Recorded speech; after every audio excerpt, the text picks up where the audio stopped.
Inilah suatu kisah yang diceritakan oleh orang tua-tua asal raja yang berbuat negeri Patani Darussalam itu.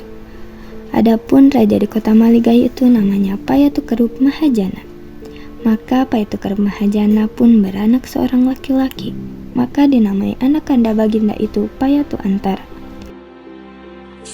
Hatta berapa lamanya maka Payatukerup Mahajana pun matilah. Syahdan Payatu Antara pun kerajaanlah menggantikan ayahanda baginda itu. Ia menamai dirinya Payatunakpa. Selama Payatunakpa kerajaan itu sentiasa ia pergi berburu. Pada suatu hari, Payatunakpa pun duduk di atas tahta kerajaannya, dihadap oleh segala menteri pegawai hulu balang dan rakyat sekalian. Arkian maka titah baginda, Aku dengar kabarnya, pemburuan sebelah tepi laut itu terlalu banyak konon. maka sembah segala menteri. Daulah tuanku, sungguhlah seperti titah Duli yang maha mulia itu.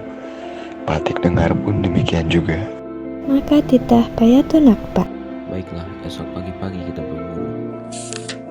Arkian setelah datanglah pada keesokan harinya. Maka baginda pun berangkatlah dengan segala menteri hulu balangnya, diiringkan oleh rakyat sekalian. Setelah sampai pada tempat berburu itu, maka sekalian rakyat pun berhentilah dan kemah pun didirikan oranglah. Maka baginda pun turunlah dari atas gajahnya, semayam di dalam kemah dihadap oleh segala menteri hulu balang rakyat sekalian. Maka baginda pun menitahkan orang pergi melihat bekas rusa itu. Maka setelah keesokan harinya, jaring dan jerat pun ditahan orangnya. Maka segala rakyat pun masuklah ke dalam hutan itu mengalan-alan segala perburuan itu dari pagi-pagi hingga datang menggelincir matahari. Seekor perburuan tiada diperoleh. Maka baginda pun amat hairanlah serta menitahkan menyuruh melepaskan anjing perburuan baginda sendiri itu. Maka anjing itu pun dilepaskan orangnya.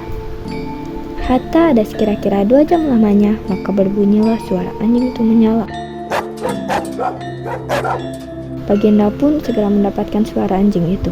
Setelah baginda datang kepada suatu serokan tasik itu, maka baginda pun bertemulah dengan segala orang yang menurut anjing itu. Maka titah baginda, Apa yang disalak oleh anjing itu? maka sembah mereka sekalian itu. Daulah tuanku, Patik mohonkan ampun dan karunia. Ada seekor pelanduk putih, besarnya seperti kambing, warna tubuhnya gilang gemilang. Itulah yang dihambat oleh anjing itu. Maka pelanduk itu pun lenyaplah pada pantai ini. Setelah baginda mendengar sembah orang itu, maka baginda pun berangkat berjalan kepada tempat itu. Maka baginda pun bertemu dengan sebuah rumah orang tua laki bini duduk merawa dan menjerat. Maka titah baginda suruh bertanya kepada orang tua itu, dari mana datangnya, maka ia duduk kemari ini dan orang mana asalnya. Maka hamba raja itu pun menjunjungkan titah baginda kepada orang tua itu. Maka sembah orang tua itu, Daulah tuanku, adapun Patik ini hamba juga pada kebawa Duli yang maha mulia, karena asal Patik ini duduk di kota Maligai.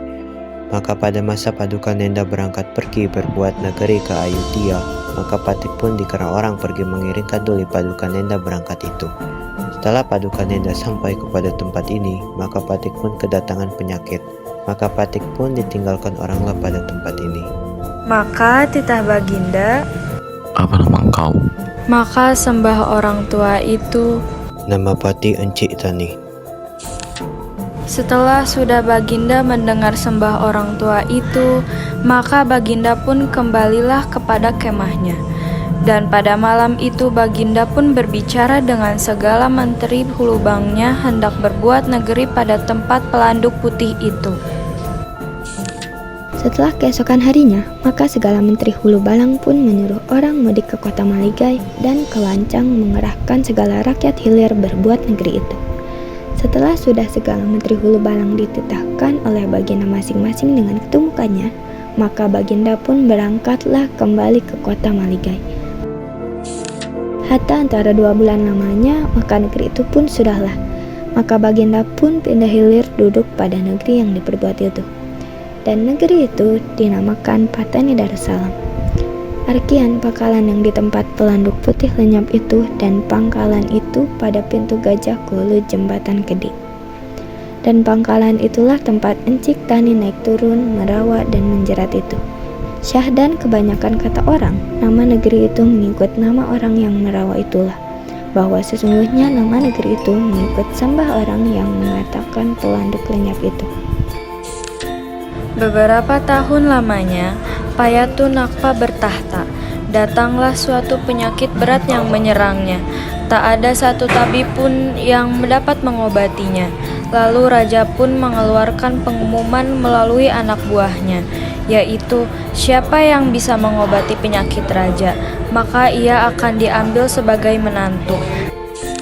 Tak lama kemudian datanglah Syekh Said untuk menyembuhkan raja, tetapi dengan syarat raja akan menganut agama Islam jika raja sembuh. Lalu raja pun menerima perjanjian tersebut. 7 hari lamanya raja diobati, maka penyakit raja pun hilang. Tetapi ia melanggar janjinya kepada Syekh Said. Raja enggan memeluk agama Islam. Setelah 2 tahun lamanya, ternyata penyakit raja datang lagi. Lalu raja meminta Syekh Said untuk mengobatinya, dan raja berkata akan sungguh-sungguh melaksanakan janjinya. Lalu dengan kemuliaan hati Syekh Said mengobati raja tersebut. Setelah 2 bulan, sembuhlah penyakit raja tersebut, tetapi lagi-lagi raja melanggar janjinya itu.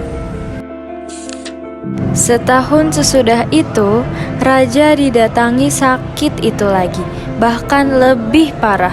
Raja pun memanggil Syekh Said untuk mengobatinya, tetapi Syekh Said ingin benar-benar raja menepati janjinya itu. Jikalau tidak, raja tidak akan diobati lagi oleh Syekh Said tersebut. Setelah 20 hari lamanya, maka sembuhlah penyakit raja tersebut. Lalu kemudian raja pun memanggil Syekh Said untuk mengajarkan untuk masuk Islam. Lalu raja diajarkan membaca kalimat syahadat. Lalu Syekh Said mengganti nama raja dengan Sultan Ismail Shah Zilullah fil Alam. Lalu ketiga anaknya pun berganti nama pula agar makin terasa sempurna keislamannya. Kemudian raja menghadiahi Syekh Said dengan harta yang banyak.